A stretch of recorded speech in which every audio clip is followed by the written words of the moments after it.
questions still burn deep in the hearts of Bengalis today. The partition of Bengal, that too twice, left a deep scar not only in the minds and bodies of Bengalis but also in the Bengali culture.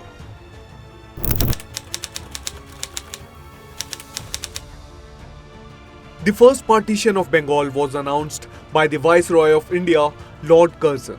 Though it was called administrative, the purpose of division echoing the East India Company's famous divide and rule policy. The policy which was introduced by the British in Bengal through the concept of breaking the Bengali mind. Then again, 42 years later, the second partition of Bengal took place, when the borders were divided according to the Radcliffe line drawn by Sir Cyril Radcliffe. It was not just a separation of the land, but a separation of the hearts of those in the east and those in the west. On July 19, 1905, British Viceroy Lord Curzon announced the partition of Bengal, dividing Bengal into two parts, East Bengal and Assam, and West Bengal and Bihar. The British said that it was for administrative convenience, but in reality, it was a plan to divide the consciousness of Bengalis in the name of caste and religion. Curzon's decision came into effect on October 16, 1905. From that very day, a historic protest began. Hundreds of students, workers, poets, and teachers took the streets. Along with that, women of Bengal also left their homes and took to the streets in protest.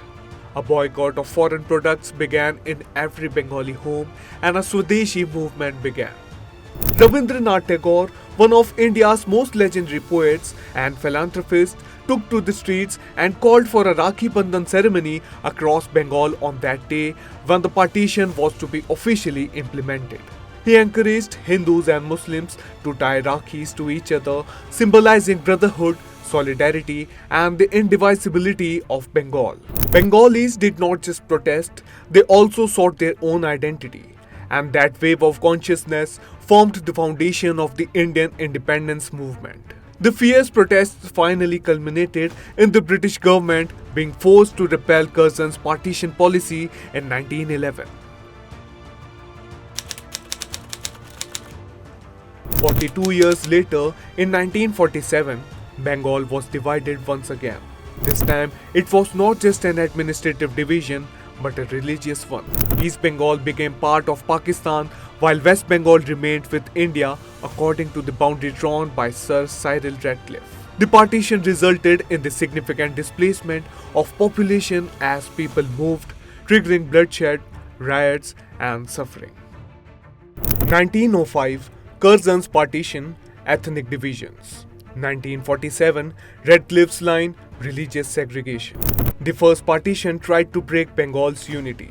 The second broke its geography. But in both, Bengalis were forced to choose between religion, identity, and homeland, choices no community should ever have to make.